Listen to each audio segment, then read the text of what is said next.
The golden fish. There was once a fisherman who lived with his wife in a pigsty close by the seaside.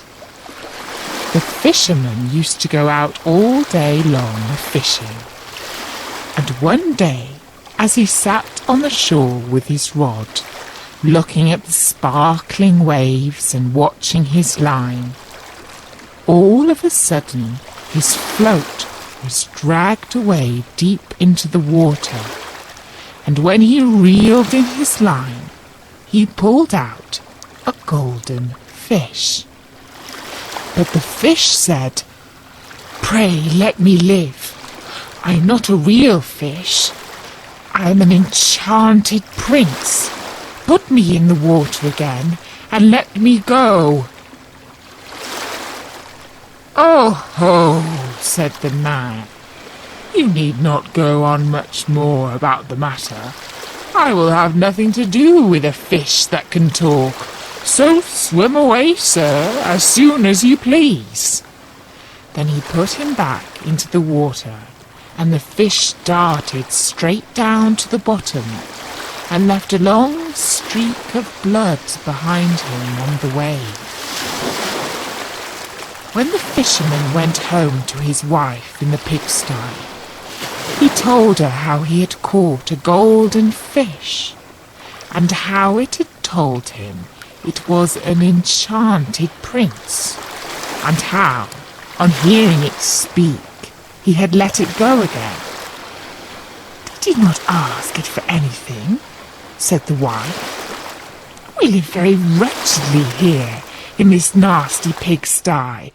Do go back and tell the fish we want a snug little cottage." The fisherman did not much like the business. However, he went to the seashore, and when he came back there, the water looked all yellow and green, and he stood at the water's edge and said, "O man of the sea, hearken to me. My wife Ilzabil will have her own will, and hath sent me to beg a gift of thee." Then the fish came swimming to him and said, "Well, what is her will? And what does your wife want?" "Ah," said the fisherman, "she says that when I had caught you, I ought to have asked you for something before I let you go. She does not like living any longer in the pigsty, and wants a snug little cottage." "Go home, then," said the fish. "She is in the cottage already." So the man went home and saw his wife standing at the door of a nice trim little cottage. Come in," she said. "Is not this much better than the filthy pigsty we had?" And there was a parlour, and a bedroom, and a kitchen, and behind the cottage there was a little garden, planted with all sorts of flowers and fruits, and there was a courtyard behind, full of ducks and chickens. "Ah," said the fisherman, "how happily we shall live now." "We will try to do so, at least," said his wife. Everything went right for a week or two, and then Dame Ilzabil said, "Husband, there is not nearly enough room for us in this cottage. The courtyard and the garden are a great deal too small. I should like to have a large stone castle to live in. Go to the fish again and tell him to give us a castle."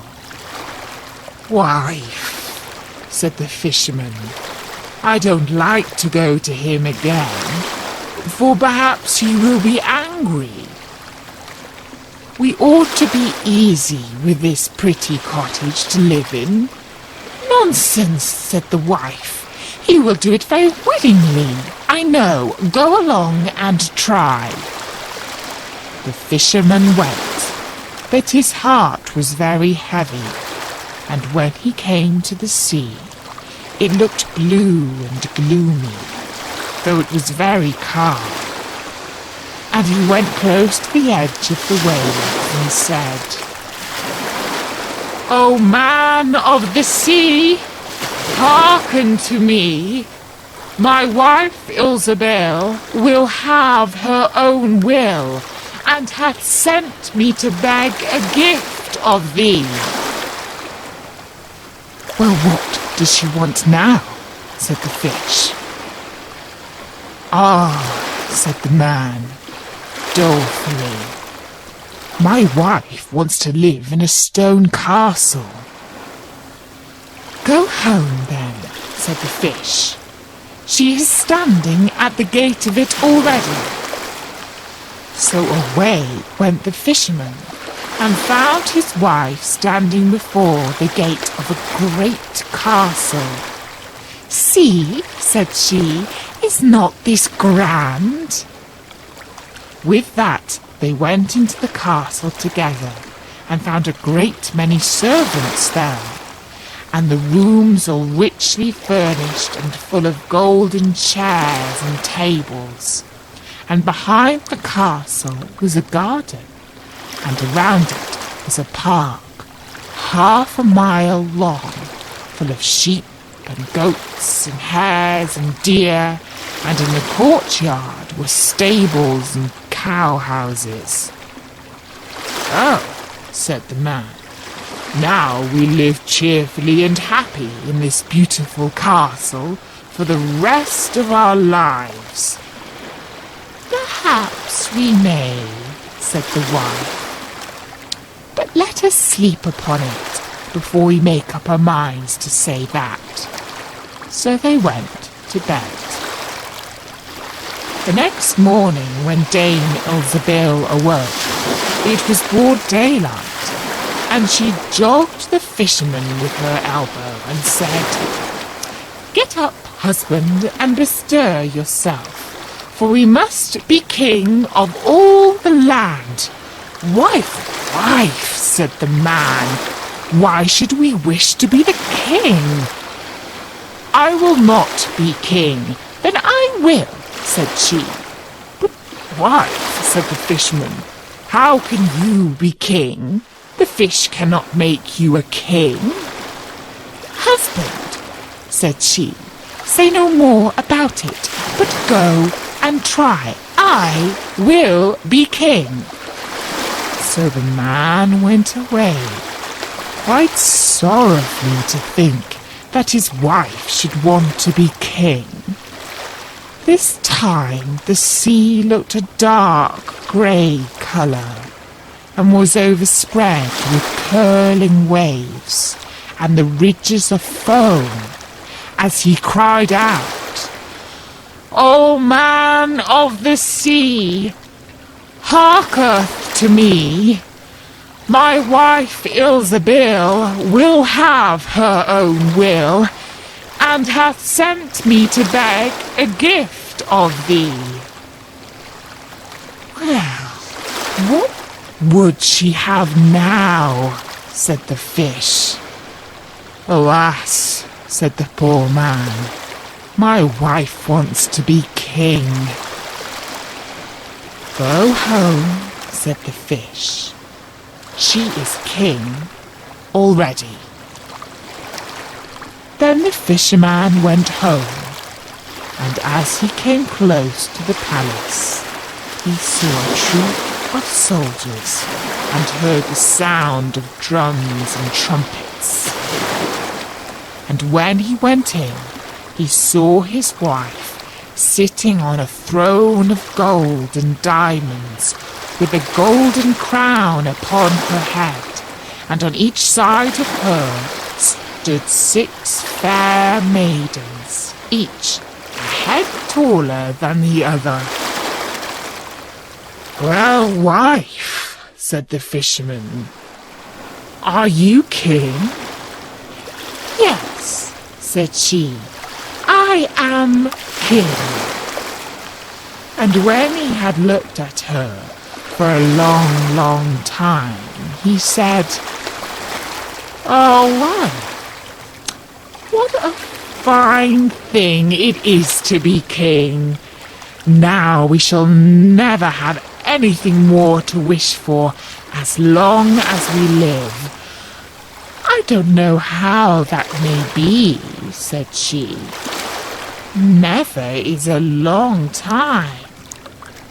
I am king, it is true, but I begin to be tired of that, and I think I should like to be emperor." "Alas, wife, why should you wish to be emperor?" said the fisherman. "Husband," said she, "go to the fish. I say I will be emperor." "Oh, wife," replied the fisherman, "the fish cannot make an emperor, I am sure, and I should not like to ask him for such a thing." "I am king," said Ilzabil, "and you are my slave. So go at once." So the fisherman was forced to go, and he muttered as he went along, "This will come to no good. It is too much to ask. The fish will be tired at last, and then we shall be sorry for what we have done." He soon came to the seashore, and the water was quite black and muddy, and a mighty whirlwind blew over the waves and rolled them about. But as he went as near as he could to the water's brink and said, "O man of the sea, hearken to me. My wife Ilzabil will have her own will, and hath sent me to beg a gift of thee." "What would she have now?" said the fish. "Ah," said the fisherman, "she wants to be emperor." "Go home," said the fish.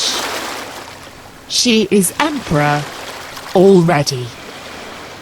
So he went home again, and as he came near, he saw his wife Ilzabil sitting on a very lofty throne, made of solid gold, with a great crown on her head, full 2 yards high, and on each side of her stood her guards and attendants in a row, each one smaller than the other, from the tallest giant down to a little dwarf, no bigger than my finger.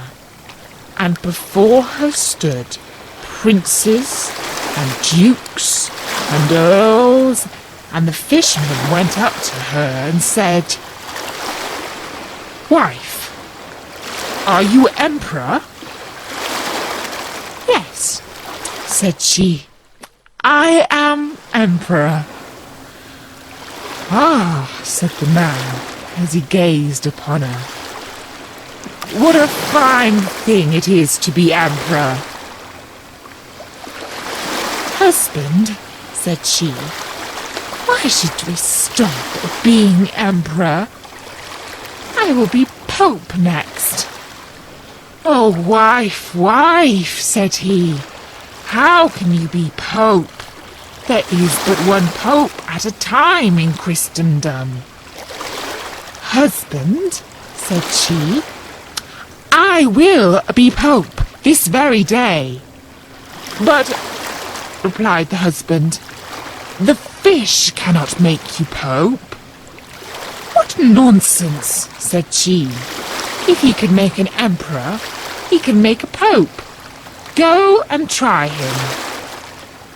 So the fisherman went, but when he came to the shore, the wind was raging, and the sea was tossed up and down in boiling waves, and the ships were in trouble, and rolled fearfully upon the tops of the billows.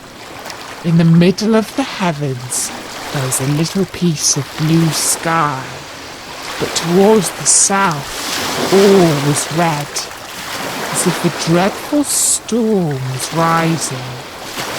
At this sight the fisherman was dreadfully frightened, and he trembled so that his knees knocked together. But still he went down to the shore and said, "O man of the sea, hearken to me. My wife Ilsebil will have her own will, and hath sent me to beg a gift of thee." "What does she want now?" said the fish. "Ah," said the fisherman, "my wife wants to be Pope."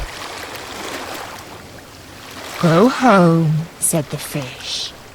"She is Pope already." Then the fisherman went home and found Ilsebil sitting on a throne that was 2 miles high, and she had 3 great crowns on her head, and around her stood all the pomp and power of the church, and on each side of her were 2 rows of burning lights of all sizes, the greatest as large as the highest and biggest tower in all the world, and the least no larger than a small rushlight. "Wife," said the fisherman, as he looked at all this greatness, "are you Pope?" "Yes," said she, "I am Pope." "Ah, wife," replied he, "it is a grand thing to be Pope, and now you must be easy, for you can be nothing greater." "I will think about that," said the wife. Then they went to bed. But Dame Ilsebil could not sleep all night for thinking what she should be next. At last, as she was dropping asleep, morning broke, and the sun rose. "Ha!" thought she, as she woke up and looked at it through the window. "After all, I cannot prevent the sun rising." At this thought she was very angry, and wakened her husband and said, "Husband, go to the fish and tell him I must be lord of the sun and moon." The fisherman was half asleep, but the thought frightened him so much that he started and fell out of bed.